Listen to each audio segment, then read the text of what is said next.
Hi guys, Steve from Patriot Bars here. Don't have access to a squat rack? Think you can't train your legs because of that? Well, think again.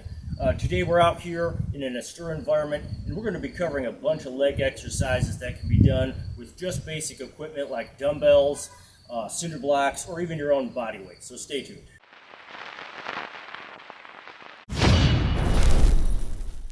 Guys, for this one, we're going to do it in rounds. We're going to have the first round, 6 exercises, round 2, 6 more exercises, and then maybe a bonus round after that. So the first one is the good old-fashioned goblet squat with a dumbbell. You've seen this before, but notice I'm going all the way down, almost like I'm taking a crap, and then I stand up. See? Goblet squat. Now there's another way to do this squat, and I'll show you in just a second. The other way to do this squat, guys, because as promised, we're going to use cinder blocks. Cinder block. Cinder blocks are light, they weigh 38 pounds, but you can just crank out your reps faster. Cinder block, goblet squat. Oh yeah. Now the next exercise is the Bulgarian split squat. Normally this is done on a bench at a gym. We've got 2 cinder blocks here and some light weights. I neglected to mention this before, but it's always important to warm up. We only have 2 sets of dumbbells here, but I take the lighter to do a warm up. The thing about the Bulgarian split squat, guys, is we all have different legs. I'm only 5'9" and a half. 2 cinder blocks work for me. They might not work for you. Look, my leg slipped off, but I just keep going. Try to get my foot on there as best as I can. Keep going. This isn't circus contortion. It's just you working one leg at a time. There you go, Bulgarian split squat. The next exercise is the good old-fashioned step up. We're using our 2 cinder blocks. Step up. Now you'll notice they wiggle a little bit. I'm being careful, I'm not worried about it. So, use the weights, step up one leg at a time. Be careful. Step up one leg at a time. Be careful. Some people say this exercise is useless, and they offer a variation. We'll show that later. What I like is the step up and over.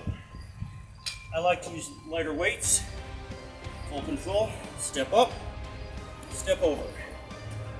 Step up, step over. Step up, step over. Like you're walking. Step up, step over. It's a little bit harder, but I think it trains your legs to be more functional. Now, exercise number 4 in our 6-round circuit is what I like to call a dumbbell thruster squats. It's kind of like a deadlift. You'll notice this kind of looks like a deadlift, but it's just fast squatting. I do feel it in my legs. I call this the dumbbell thruster. Call it whatever you want, but it works. Now, there's a variation of the thruster squat with just putting the dumbbells on your knees. I learned this from a Stu Smith book. It isn't a perfect solution to the problem. It's a little janky, but if that's what you got, you use it. Because yeah, my arms are helping, but my legs will still get tired. Dumbbell on your thigh thrusters. Our next exercise is calf raises. Now I don't need to be up this high, look. It's kind of wobbly, so I take one cinder block away and I do my calf raises. Turn around so you can see. To be honest, that's not going to work, so I'm going to balance. Calf raise, calf raise, calf raise, calf raise. Just using this little stool for balance. Now, another way to do it, go over to a step. Step, calf raise, calf raise. Weighted calf raise. You don't have steps, use cinder blocks. Another potential way. Little piece of wood. Little piece of wood. Toes on the wood. In fact, this is probably better than any of the other methods. Little piece of wood. And one last method is to grab onto something. Calf raise like this. I just hook the leg of my foot behind my other foot. weight if I want. I grab onto something. Backwards.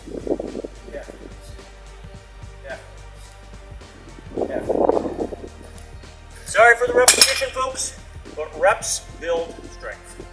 Guys, as you can see, we're in the great outdoors and it's starting to rain, but we're not going to stop. If it ain't raining, you ain't training. So that includes physical exercise as well. So I've got this little automotive pad. This is for changing your oil on the ground. I'm setting it down here. I'm improvising, using what I have, and I'm doing my lunges on it. That way my knee isn't slamming into the ground. Good old-fashioned dumbbell run. We'll talk about a couple of other ways to do the lunge later, but for now, it's just a good one-leg exercise where I don't worry about slamming my kneecap into the cement here. There you go. We interrupt this training for a quick word from our sponsor. So sorry to interrupt. Hi guys, Steve from Patriot Bars. I would be remiss if I didn't tell you about some of the sales and promotions that we're having at patriotbars.com. And then, as soon as we're done, we'll get right back to training our legs. This is the Patriot Bar Low Ceiling Height, available in tactical tan and black. We're training with this outside. This one's a little banged up, but the one you get, if you choose to buy it, will be in pristine condition. Now, you'll notice that we have what's called plate hold-down brackets on the outside. These are proprietary brackets built into the Patriot Bar that hold our Olympic weight plates. Now, you might be saying, well, that's stupid. Why are you putting weight plates on a pull-up bar of all things? Number one, keeps them up off the floor, can be used for other things. A lot of us will also do dumbbell exercises in addition to our pull-ups. Also, we hang our dip belts on there. If I want to do some quick weighted reps, then I can do so, and my dip belt and my plates are not on the ground.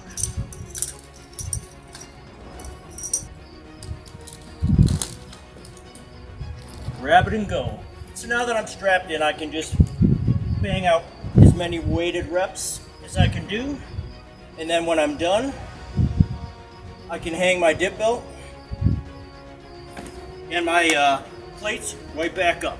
These are the advantages of having plate hold-on brackets. Not to mention, it makes a pull-up bar a little bit heavier, so you can do, your muscle-ups and things like that.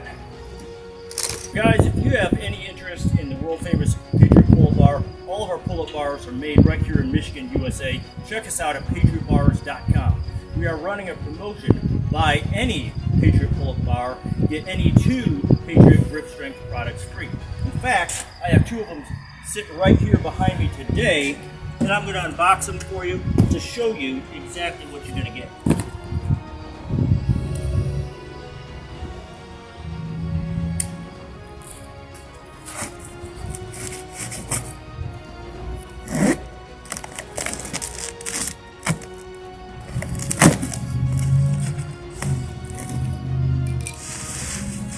This, ladies and gentlemen, is the Patriot Pinch Block, extra large. It's designed for pinching with 2 hands. It comes with your pinch block and also an extremely heavy-duty loading clip. Last but not least, a heavy-duty carabiner. Those of you unfamiliar with pinch blocks, let me show you how it works. Knife away. Add your plates.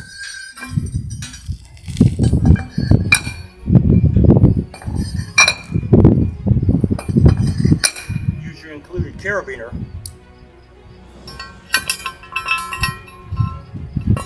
Attach the extra large pinch block,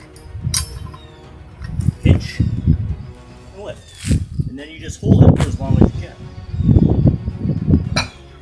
A lot of room for a lot of weight. This takes Olympic plates, folks, so you can load this up to your heart's content. Next item is, remember, you get 2 grip strength products for free.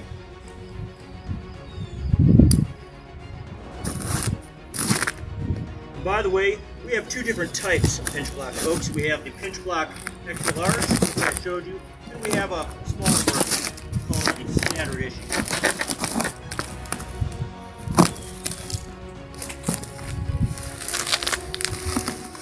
This, my friends, is the Patriot wrist roller, made right here in Michigan, USA. This is a real unboxing, nothing fancy about that. The wrist roller will come with a carabiner attached to it.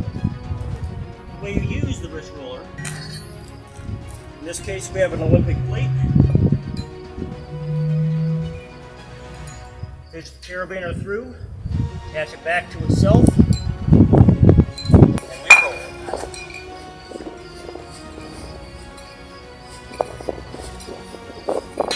Forward and back. And back down. Boring? Maybe. Doesn't exactly make for compelling television. But this is the type of thing, this everyday pinching, rolling, hanging from a pull-up bar. See? Just hang. These are the things that give you a functional grip, in addition to all your other types of training.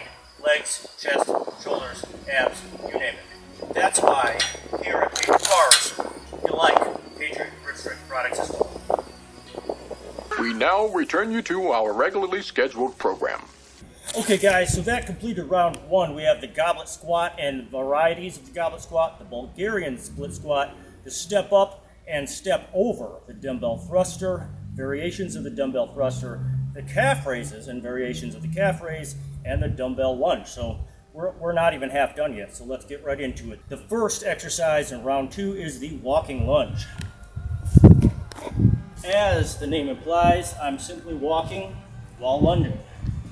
Some people will get all crazy and they'll say, oh, well, you have to lunge directly down like this. Well, you can.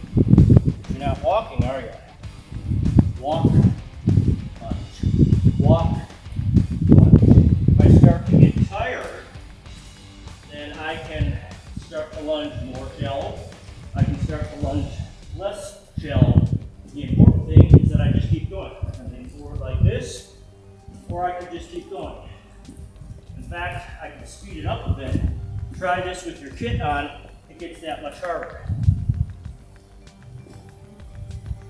Keep going, keep going, keep going. I won't bore you with the details, just keep going as long as you can. When you feel too much burn, stand up, and that's it for this exercise in round two, walking lunge. Round two, exercise two, is the dumbbell RDL. At least that's what I think it's called. It's kind of like a stiff-legged deadlift, but unlike a stiff-legged deadlift, I'm not setting the dumbbells down. I'm simply going as far forward as I can. I'm hinging in my hip. If you could get to the side, they could kind of see the hip hinge. Hinge, hinge, hinge, hinge. Then thrust forward, squeeze my buttocks. Hinge, hinge, hinge, hinge. Thrust up, squeeze my buttocks. Don't mean to be dirty, but that's kind of what you do. Thrust up, squeeze your buttocks. Hinge, thrust, squeeze. Dumbbell RDL. All right, round two, exercise three, the good old-fashioned bodyweight squat and variations of the bodyweight squat. This is the most normal variation, all the way down, all the way up, all the way down, all the way up, all the way down, all the way up. You martial arts fellas, those of you who remember the Matt Fury book, you remember this, Hindu squats. Hindu squats. I don't know if you can see my ankles, but they're coming up. Hindu squats. Hindu squats. Hindu squats. Practically scraping my knuckles on the ground. Hindu squats, thanks to Matt Fury for making those popular back in the day. Next squat, thruster squat. Basically, instead of ass to grass, or as close as my ass can come to the concrete, thruster squat like this, 90 parallel. Thruster, like I'm sitting in a chair. Thruster, like I'm sitting in a chair. Reps. So we got those three. Let's not forget wide squats. Sumo. You can kind of stretch your hips out while you're down there. Wide squats. Sumo. I don't know about you, but I find this to be hard. Wide squats. Sumo. Similar to a horse stance. iso hose. This is called a horse stance. It's a martial arts exercise. It's very hard. You might want to save this for last. Horse stance. Put your arms wherever you want them, like I'm riding an invisible, very short horse. There's one last one. I may have invented this one, or at least coined the term, or maybe I didn't. Correct me if I'm wrong. I call it the Reg Park Squat. You may have seen me doing it before with the pack on. It's like a Hindu squat, because I'm up on my toes, but I don't bother with the arm movement, and I don't bother to bounce. Excessive Hindu squatting can be a little rough on the knees. The Reg Park Squat, the only difference being that my heel is up, my ball is down. The Reg Park Squat all the way down, all the way up, is a worthy addition to your bodyweight squat arsenal. Exercise 4 of round 2 is the good old-fashioned jumping lunge. I'm using my pad and I'm being careful. I simply jump and lunge, jump, lunge, jump, and lunge, jump, and lunge. This is similar to the World War II move where they would be kind of crunched in like this. I feel like that is hard on the knees, so jump and lunge. Kind of like that old Iron Man thing where he would fly down and then he'd land like this. Except we're not Iron Man, we use the pad. Our next exercise, guys, is the farmer's walk. More for your grip, really, but at the end of leg training, you feel it with your legs too. But you really shouldn't neglect your grip. I don't have particularly big hands, therefore my grip always needs work.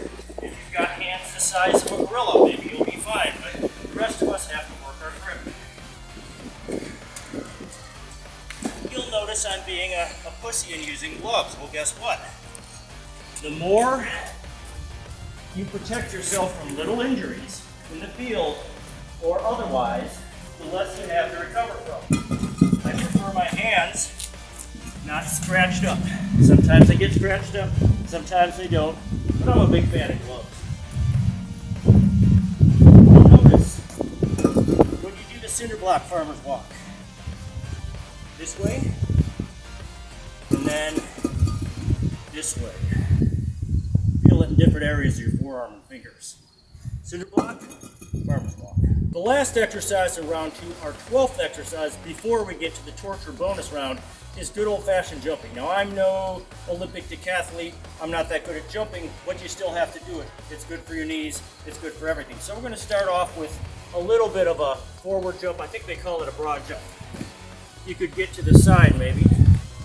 I look like a frog. You can make fun of my technique, but I'm just jumping forward. Just jumping forward. Just jumping forward. Easier said than done.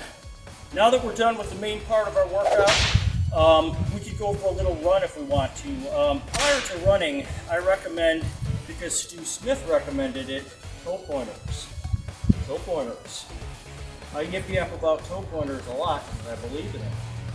Toe pointers, a few jumping jacks if you feel like it.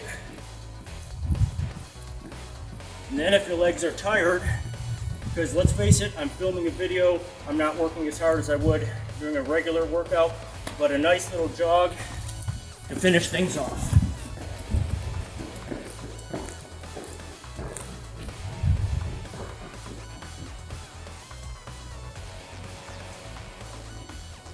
We're in a parking lot here, but use whatever you got. Treadmill if you have it. Alright, our next exercise, because we're done with our 12 main exercises, now we're going to do the bonus round. Basically, little things that are helpful. This is called the VMO touch and go. There may be another name for it. That's your VMO right there. Touch, go, touch, go. Can you see me? Maybe not. Touch, go, touch, go, touch, go. Looks wimpy, but it therapizes and keeps this area from getting injured. I've had a bad injury to this leg literally right there. It sidelined me for, oh, I don't know, maybe 5 months until I was back to normal. So I learned how to do preventative maintenance on my legs. If you could come over this way, my friend, we'll show them VMO touch and go. Touch and go. Touch and go.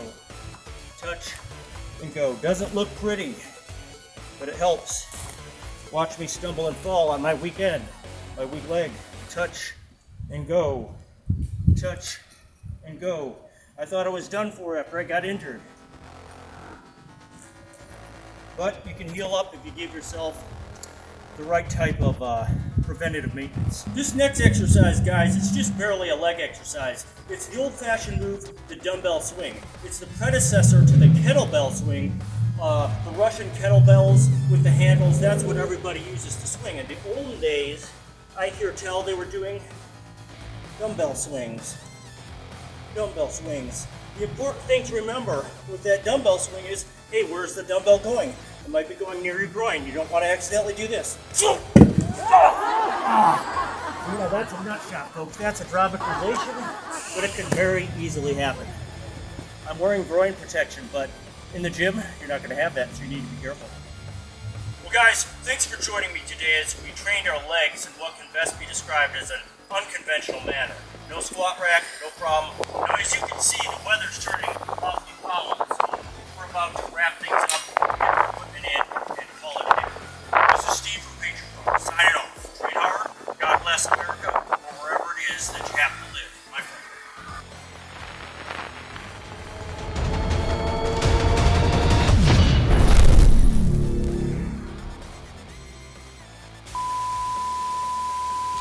Now, as promised at the beginning of the video when we were doing the step-ups and step-overs, I'd like to cover another way to do the step-up, which a lot of people say is more effective. It's just a strict step-up.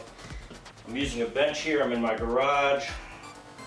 Step down, step up. For this one, I don't like using weight. Slow and controlled. You can really feel that. I feel like weight is not necessary for this one. I don't think, however, that the strict step-up invalidates the other types of step-ups. I feel the other types of step-ups and the VMO touch and go. See, this is hard. Keeping your balance is hard. My left leg is weak compared to my right. Never seems to get any better. But stuff like this, one leg isolation exercises, strict step-up, which I should be doing more of. I think it's gonna help you, and I know it's gonna help me because I'm gonna start doing a little bit more of these strict step-ups. Now that we're out of the rainy weather and in my garage, I wanted to cover jumping just a little bit better. I'm no expert at jumping, as I said previously, but there are a few other ways besides that frog hop / broad jump that I wanted to cover. And obviously, jumping onto a plyo box or bench is one of the big ones. You got to make sure it's sturdy. Don't use a folding chair. You will go tumbling. I do not have a plyo box at this time, but this Rogue bench is going to do it for me. So it's just jump up, jump down, jump up, jump down, jump up, jump down. And notice the jumping comes mostly from your feet. I'm not squatting down like this and hurling myself up. I'm barely even bending my knees at all. It's just a little hop with your feet. Jump, plyo box or bench. That's how to get this one done. Now, another variation of the jump using the bench is the jump over. I only like to go forward. I don't like to go backwards because I'm just going to trip, going to fall, going to hit myself. It's just jump over, carefully walk back, jump over. Careful with this one, because obviously if you catch your feet, you go tumbling forward. Just got to be super careful. Jump over. Yet another variation of the jump is the squat down low and jump. Just jumping straight up. Squat, jump. Squat, jump. Squat, jump. Squat, jump. That one's a difficult one, and I believe it's a little hard on your knees, but it's a variation that you might consider worth trying. Squat jump. Now, the last variation of jumps that we're going to cover is the old martial arts move. I'm sure others do it as well, but I remember the old Boss Rutan tapes where he would he would do the combination calling, and he would say, if you are not tired, jump up with your knees to your chest 10 times and then you will be tired. So anyways, my Boss Rutan accent sucks, but it's basically simply you don't squat, you just jump and try to get your knees up.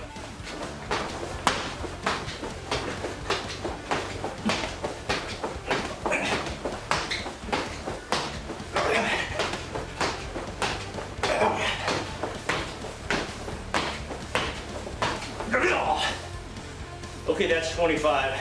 I'm very tired. That one works, folks. That's cardio. Booyah. Quick little word of cautious advice on those knees to your chest jumps. Don't do them if your bladder's full, and make sure to tighten your abs and your pelvic floor muscles. If you do this after drinking a bunch of Gatorade or coffee or what have you, it'll make you feel like you're gonna wanna piss yourself. So I got it. to get better reps, tighten everything up, and make sure you pee first. Now guys, since this is an unconventional leg training video, I would be completely irresponsible and remiss if I didn't talk about one of the most unconventional yet effective ways to train your legs. As you can see, we're talking about stair climbs. Now you might be saying, well, you're just walking up the stairs, that's pretty lame, that's not exercise. Well, okay, hang on. It can turn into exercise if you start running up the stairs 2 at a time. Now I can't run into the camera here, but I tell you what, guys, 2 at a time, running up and down the stairs, that's good cardio. I used to do this when I was in high school. I lived with my grandma and my great-grandma. Back then, the only things that I had to work with were 2 15-pound dumbbells, the steps, and martial arts class. So I used to get my cardio on the steps. And my grandma used to yell at me because it would make a bunch of noise. Her steps were creaky, and it would disrupt her soap operas or other TV. So, you know, we miss you, Grandma and Great-Grandma. And every time I do stair runs, I will remember that story. So there you go, stair runs. Now another good way to get your cardio in is carrying weight up the steps like this. I'm just using a sandbag on each shoulder, not much weight. 22 and a half and 30 pounds. So my math's not so good, that's about 50-ish pounds. And there you go. Just carrying weight up and down the steps. Not running. These things would probably fall off my shoulders anyway, but carrying weight up and down the steps using what you have, in this case sandbags, is effective.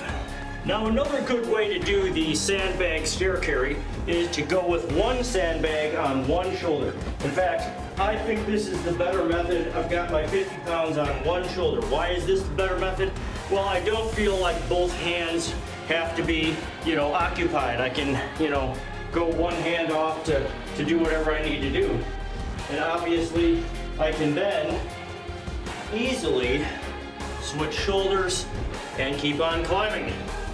I understand there are other types of sandbags out there that might be better suited for this task or balanced. But as always, we use what we have available. We don't make excuses not to work out because we don't have different or better equipment. We use what we have.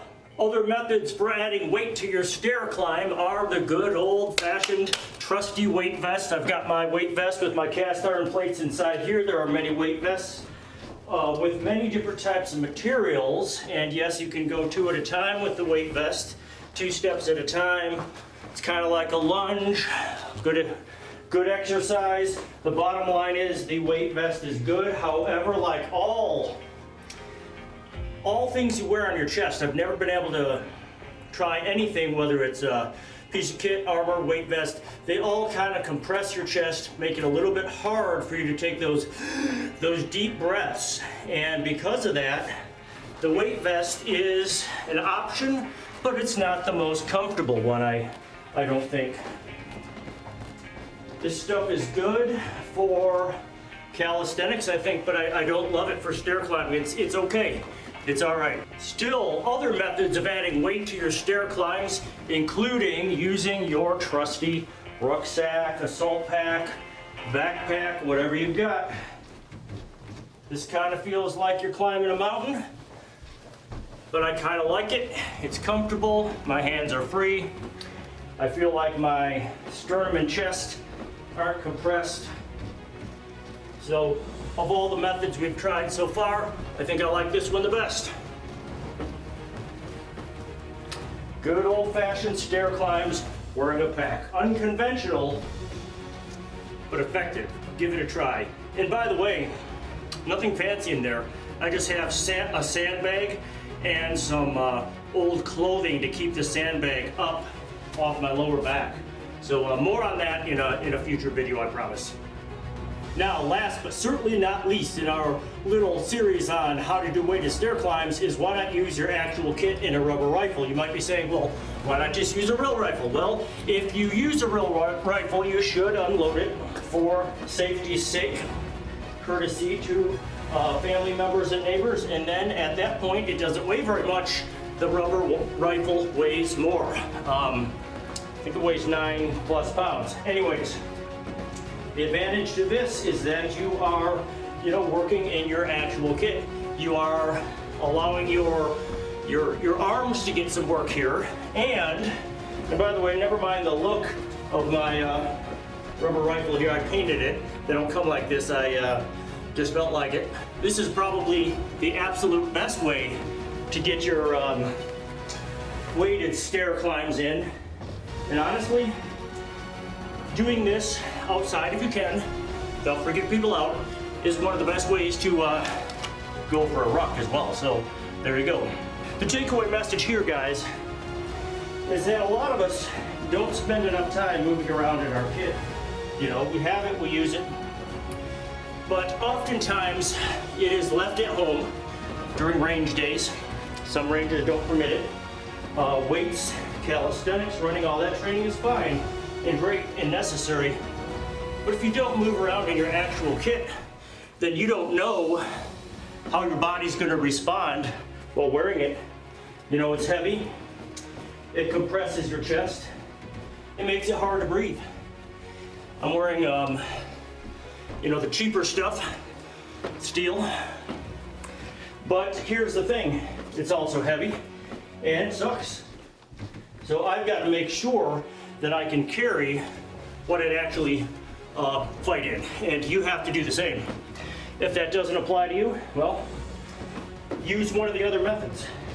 But for those of you who would call yourself an actual operator, you need to do this. You need to move around in your kit, and you need to, be in a little bit better shape than I am. I'm kind of huffing and puffing, and I shouldn't be.